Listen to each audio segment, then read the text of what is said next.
Is it a good morning in L.A.? Yeah. Is it a good morning? When the Clippers beat the Lakers 9 straight times, LeBron James is injured. We don't know what's going on with certain players. Anthony Davis goes missing in the fourth quarter like he's done multiple games. I mean, isn't it great that in L.A. the Clippers win and you're like, it's a bad day in L.A.? It's a bad day. I mean, where are we, Wendy? What's going on with the Lake Show? I mean, they're probably not this bad of a team, 2-9. They probably should have a couple more wins, but this is what their season's going to be. This is what their season was headed for at the start of the year. I just don't know how you could have looked at this team and said that this team had any chance to seriously compete in today's NBA. I mean, they have some talent, and they get to play half their games at home, more than half when you consider the road games, like last night was a road game. But they're just not equipped to play. And now you've got LeBron banged up with injury. And the thing about Anthony Davis, when you watch this team play, I know that it's very frustrating for Lakers fans to see Anthony Davis sort of to go away in the second half of these games. And I'm not absolving him. He definitely is losing his aggressiveness. But it's not just the three-point shooting that prevents LeBron from having driving lanes. Because they don't have centers, and they have to play small because they have no other hope to score. Anthony Davis is constantly in a matchup that he doesn't like. And you can tell as the games go on, he sort of floats away from it. He doesn't like it. Now, we can all argue about whether Anthony Davis should be a full-time center in the NBA, but he doesn't like it. It's like almost a decade now, we know he doesn't like it. They're forcing him into it. He doesn't want to play it. They double team him because nobody guards the perimeter when the ball's out there. So not only is LeBron not put in a position to succeed, his free throws have plummeted down.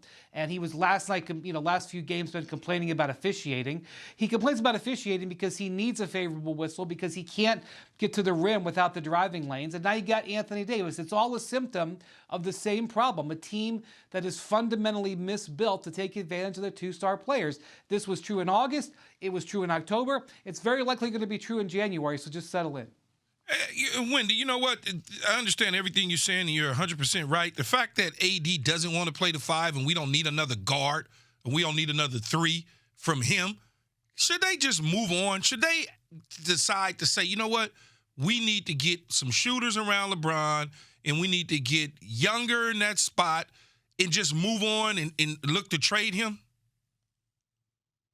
I think I wrote about this a few weeks ago. If you were to hire a consultant, a basketball consultant who didn't care about the purple and gold, and didn't care about making the Laker fans happy, and didn't care about legacy and whatever, and you brought them in to analyze this team, what they would say is, just ride this stinker of a season out, and in the summer they will wipe Russell Westbrook's contract off the books. They will have a bunch of salary cap space. They will gain access to use or trade the first-round pick that they have this year. They can't, it's a swapped with the Pelicans, so it won't be a great pick, but they actually would have it to use on a player or to trade. Right now, they can't trade it. And so you get to the summer, you have 3 first-round picks that you can trade. You have the cap space. You're Los Angeles. That is probably the best way.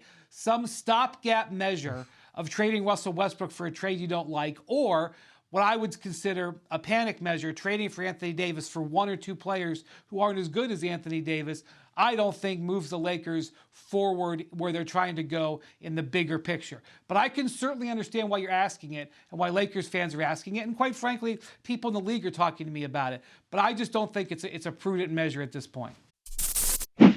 Thanks for watching ESPN on YouTube. For live streaming sports and premium content, subscribe to ESPN Plus right now.